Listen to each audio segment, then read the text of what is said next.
राम राम, जय हिंद। अंडमान निकोबार पार्ट 2 में आज हम अंडमान निकोबार का इतिहास जानेंगे। हम जानेंगे सेलुलर जेल में किस तरीके से क्रांतिकारियों पर क्रूर अमानुषिक बर्बर अत्याचार किए जाते थे। हम जानेंगे आज़ादी कभी इतनी सस्ती नहीं थी। आज़ादी को पाने के लिए देश के महान क्रांतिकारियों ने अपने खून पसीने की एक एक बूंद लगा दी, अपना सर्वस्व न्यौछावर कर दिया। ऐसे ही माँ भारती के महान सपूतों के लिए 2 लाइन अर्ज करता हूँ। हर कोई अपने मन का राजा है, हर कोई अपने मन का राजा है, हर किसी की अपनी एक रानी है, हर किसी की अपनी एक रानी है। चाहे प्रकाशित हो या न हो, चाहे प्रकाशित हो या न हो, सबकी अपनी एक कहानी है, सबकी अपनी एक कहानी है।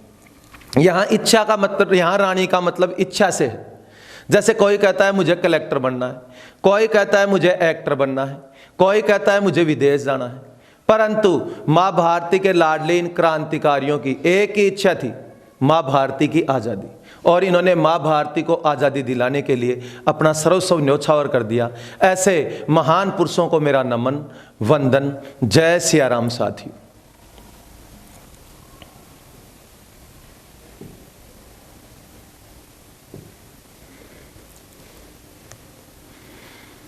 प्राचीन मान्यताओं के अनुसार हनुमान जी ने लंका जाते समय अंडमान निकोबार के द्वीपों का प्रयोग सीढ़ियों के रूप में किया। प्राचीन काल में अंडमान पर मलय वंश की चोल शाखा का शासन था। 11वीं शताब्दी में राजेंद्र चोल द्वारा अंडमान में पहला नौसैनिक अड्डा या नेवल बेस स्थापित करवाया गया। इसके बाद 1755 में डेनिश ईस्ट इंडिया कंपनी ने अंडमान निकोबार द्वीप समूह में अपनी पहली कॉलोनी स्थापित की। 1789 में लॉर्ड कॉर्नवालिस के कहने पर लेफ्टिनेंट ब्लेयर ने अंडमान निकोबार द्वीप समूह पर ब्रिटिश ईस्ट इंडिया कंपनी की पहली कॉलोनी की स्थापना की और लॉर्ड कॉर्नवालिस के नाम पर यहां पर एक बंदरगाह पोर्ट कॉर्नवालिस की नींव रखी।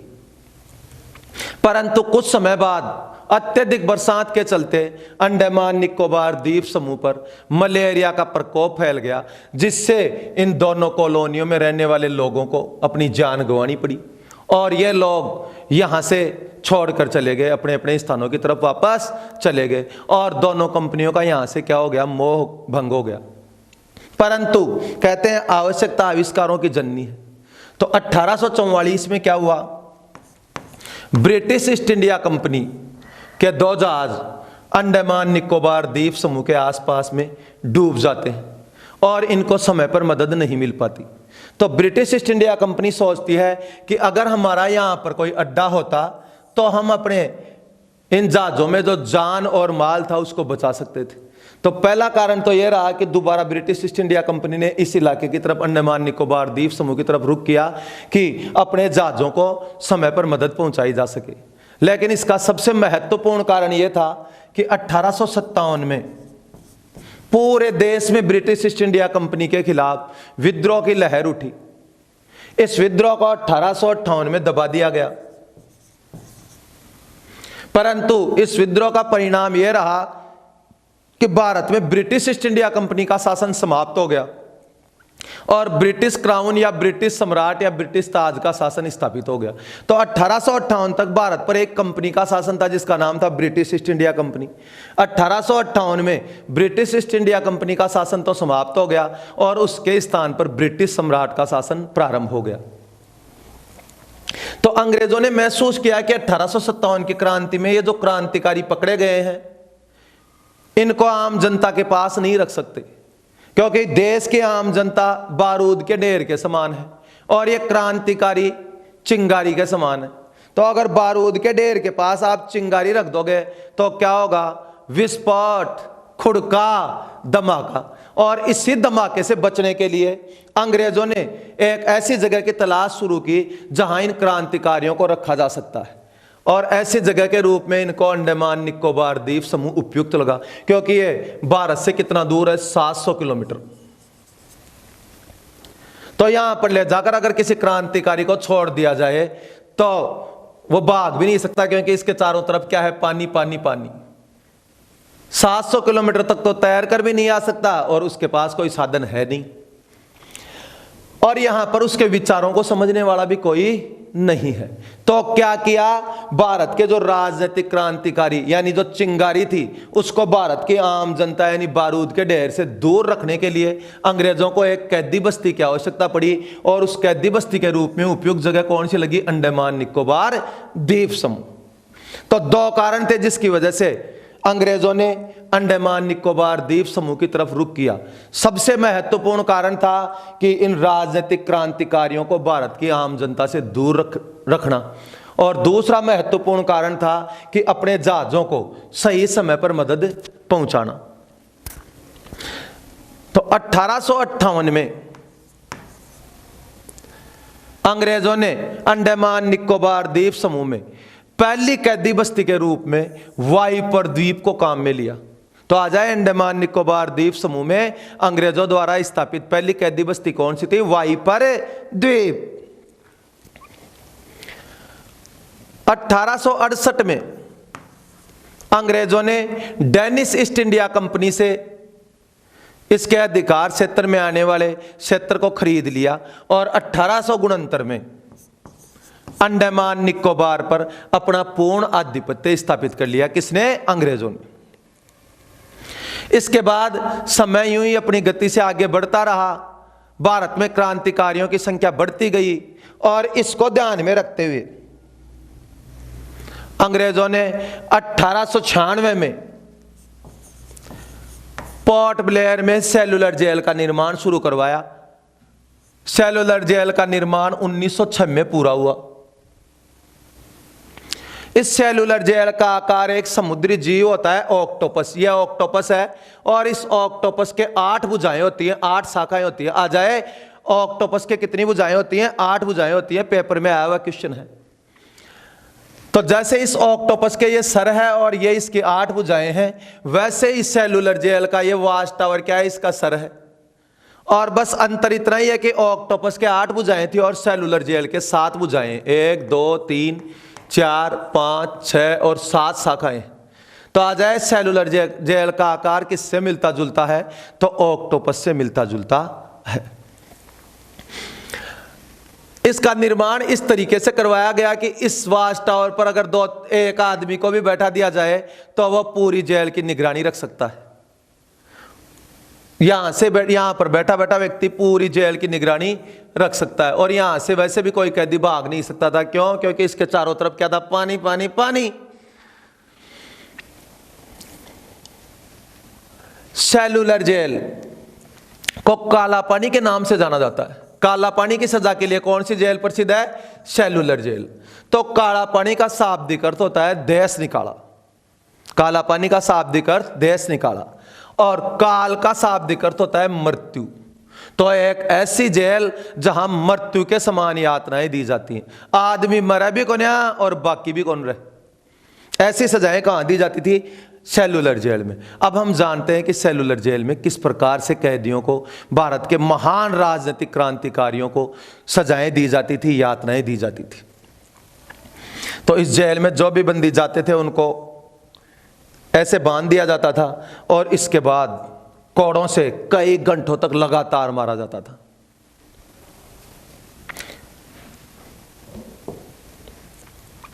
ऐसे दोनों हाथों को ऊपर लटका के बांध दिया, दोनों पांवों को चौड़ा कर दिया, और इसके बाद कई घंटों कई महीनों तक इसी स्थिति में कैदी को रहना पड़ता था। यह कुछ सजाएं थी, जैसे बैक हैंड कप्स।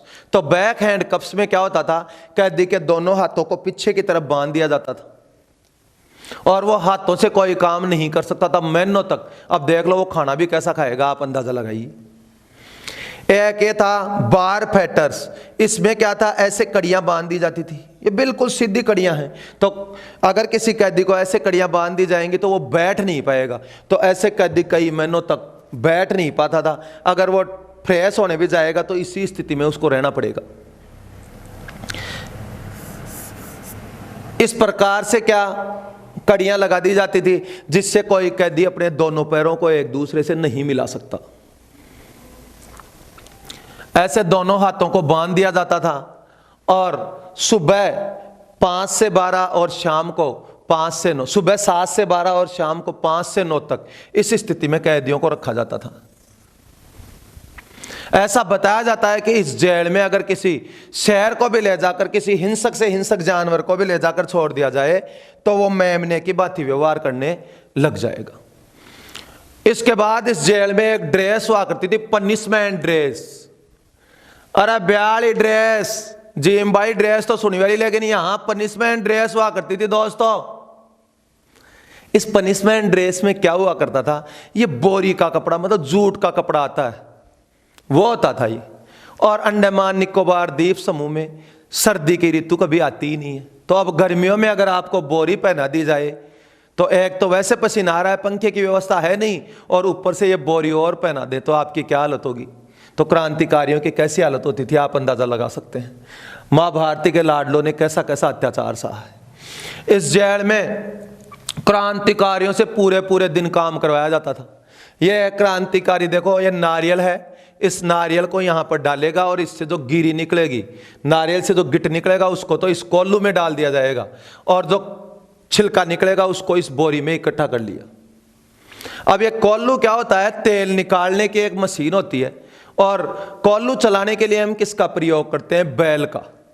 तो बैल की जगह अंडमान निकोबार जेल में कोल्लू चलाने के लिए किसका यूज करते थे, कैदियों का यूज करते थे। और ये कैदी पूरे पूरे दिन इस कोल्लू को घुमाते रहते थे, तो पूरे पूरे दिन कैदियों से काम करवाया जाता था। ये जो नारियल का छिलका है, इससे क्या बनाई जाती थी, रस्सी, जेवड़ी बनाई जाती, जेवड़ी। तो पूरे पूरे दिन इनको जेवड़ी बनाने में लगा रहना पड़ता था। और फिर भी क्रांतिकारियों को फांसी देने के लिए ये 3 फंदे बनाए गए थे। यहां पर एक साथ 3 क्रांतिकारियों को फांसी दी जा सकती थी। तो दोस्तों, आपने देखा किस तरह से सेलुलर जेल में मां भारती के लाडलों ने, महान क्रांतिकारियों ने तरह तरह के अत्याचार सहे। इन्हीं मां भारती के लाडलों में जिन्होंने सेलुलर जेल में अपना जीवन बिताया, सबसे प्रमुख नाम है विनायक दामोदर सावरकर। वीर सावरकर, स्वतंत्रता वीर। आ जाए स्वतंत्रता वीर के नाम से किसे जाना जाता है, वीर सावरकर के नाम से किसे जाना जाता है, तो विनायक दामोदर सावरकर को। इन्होंने अपने भाई गणेश दामोदर सावरकर और नारायण दामोदर सावरकर के साथ मिलकर मित्र मेला नाम से एक संस्था शुरू की, और इसी मित्र मेला को 1904 में एक नया नाम दिया गया, अभिनव भारत सोसाइटी, अभिनव भारत समिति। आ जाए अभिनव भारत समिति या अभिनव भारत सोसाइटी के संस्थापक कौन थे, तो विनायक दामोदर सावरकर, गणेश दामोदर सावरकर और नारायण दामोदर सावरकर। इसका पुराना नाम क्या था, मित्र मेला। तो विनायक दामोदर सावरकर जब अंडमान निकोबार की सेलुलर जेल में आए तो इन्होंने जेल की दीवारों पर कविताएं लिखी। उनमें से एक प्रमुख कविता थी कमलाजी कुंज। दोस्तों, कमलाजी काव्य, मेरे मदर का नाम श्रीमती कमला देवी है, तो आप समझ रहे होंगे कि यहाँ से इसको उठा के और आपको ये नाम बोल देना है। तो कौन सी कविता की पंक्तियां मिली, कमलाजी काव्य कविता की पंक्तियां मिली। और इन्होंने एक पुस्तक लिखी, the war of the independence. आ जाए the war of the independence पुस्तक के लेखक कौन थे, तो आपका उत्तर होगा विनायक दामोदर सावरकर। तो इस प्रकार 1938 में क्या हुआ, पूरे देश में मांग उठी कि आप हमारे क्रांतिकारी भाइयों पर ऐसा अत्याचार नहीं कर सकते। तो इससे मजबूर होकर अंग्रेजों को सेलुलर जेल को 1938 में खाली करना पड़ा। परंतु इसके बाद क्रांतिकारियों पर हुए क्रूर अत्याचारों को देखकर मुझे भगत सिंह जी की कही हुई पंक्तियां याद आती हैं। इन्हीं बिगड़े हुए दिमागों में कहीं खुशियों के लच्छे हैं। हमें पागल ही रहने दो, हम पागल ही अच्छे। हमें पागल ही रहने दो, हम पागल ही अच्छे। 1939 में जर्मनी द्वारा पोलैंड पर आक्रमण करने के साथ दूसरा विश्व युद्ध प्रारंभ हुआ। इसमें पूरा विश्व संधि राष्ट्र और मित्र राष्ट्रों के रूप में बट गया। संधि राष्ट्र या दूरी राष्ट्रों के अंतर्गत जापान, इटली और जर्मनी तथा उनके सहयोगी आते थे। मित्र राष्ट्रों के अंतर्गत संयुक्त राज्य अमेरिका, ब्रिटेन, फ्रांस, रूस और इनके सहयोगी आते थे। 23 मार्च 1942 को जापानी सेना ने बिना एक गोली चलाए अंडमान निकोबार द्वीप समूह पर कब्जा कर लिया। बिना धमाका इलाका हमारा कर लिया। इसके बाद जापानी सेना ने यहां पर लगभग 300 बंकर बनाए, जिन्हें देखने आज भी दूर दूर से विदेशी पर्यटक आते हैं। तो पेपर में क्वेश्चन आ जाए जापानी बंकर भारत में कहां बने हैं, तो अंडमान निकोबार द्वीप समूह में बने।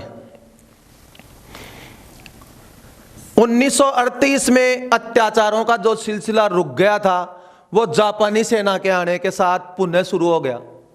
जापानी सेना ने यहां पर रह रहे निवासियों को अंग्रेजों की सहायता करने का आरोप लगाकर तरह तरह के अत्याचार करते हुए लगभग 2000 लोगों को मौत के घाट उतार दिया। दिसंबर 1943 में नेताजी सुभाष चंद्र बोस अंडमान निकोबार पहुंचते हैं और उनसे जापानी सेना यहां के निवासियों पर किए गए अत्याचारों को छिपा लेती है तथा अंडमान निकोबार द्वीप समूह नेताजी सुभाष चंद्र बोस और उनकी आजाद हिंद सरकार को सौंप देती है। नेताजी सुभाष चंद्र बोस 30 दिसंबर 1943 को पोर्ट ब्लेयर में अंग्रेजों के झंडे यूनियन जैक के स्थान पर भारतीय झंडा तिरंगा फहराते हैं। तो यहां से प्रश्न आता है, आजाद भारत में पहली बार किस स्थान पर तिरंगा फहराया गया, तो पोर्ट ब्लेयर अंडमान निकोबार। क्योंकि आजाद कैसे हुआ भारत यहां, क्योंकि जापानियों ने क्या किया, नेताजी सुभाष चंद्र बोस और आजाद हिंद सरकार को क्या सौंप दिया, अंडमान निकोबार द्वीप समूह सौंप दिया।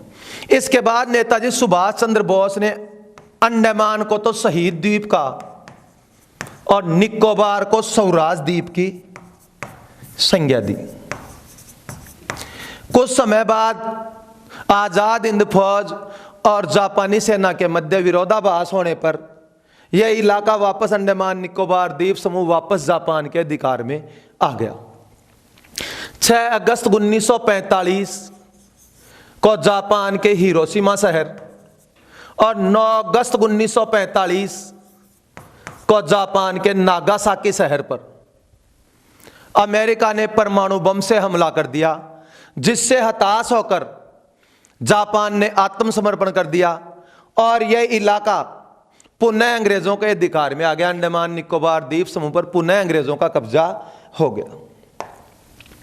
1947 में भारत की आजादी के समय अंग्रेज चाहते थे कि यहां पर भारत में रहने वाले अंग्रेजों और म्यांमार में रहने वाले अंग्रेजों को अंडमान निकोबार द्वीप समूह पर बसा दिया जाए, परंतु भारतीयों ने कहा कि यहां से हमारे क्रांतिकारी भाइयों की याद जुड़ी हुई है और यह इलाका हम आपको नहीं दे सकते, किसी कीमत पर भी नहीं दे सकते। तो अंग्रेजों ने एक कोको द्वीप समूह और अंडमान निकोबार द्वीप समूह भारतीयों को सौंप दिया, परंतु भारत के पहले प्रधानमंत्री पंडित जवाहरलाल नेहरू ने कोको द्वीप समूह अंडमान निकोबार को कोको द्वीप समूह म्यांमार को सौंप दिया। तो पहले कोको द्वीप समूह भी भारत में था, बाद में प्रधानमंत्री पंडित जवाहरलाल नेहरू ने कोको द्वीप समूह किसको दे दिया, म्यांमार को दे दिया और अंडमान निकोबार द्वीप समूह किसके पास रह गया, भारत के पास। कोको द्वीप समूह और अंडमान निकोबार द्वीप समूह इन दोनों को मिलाकर मरकत द्वीप समूह या एमराल्ड द्वीप समूह के नाम से जाना जाता है।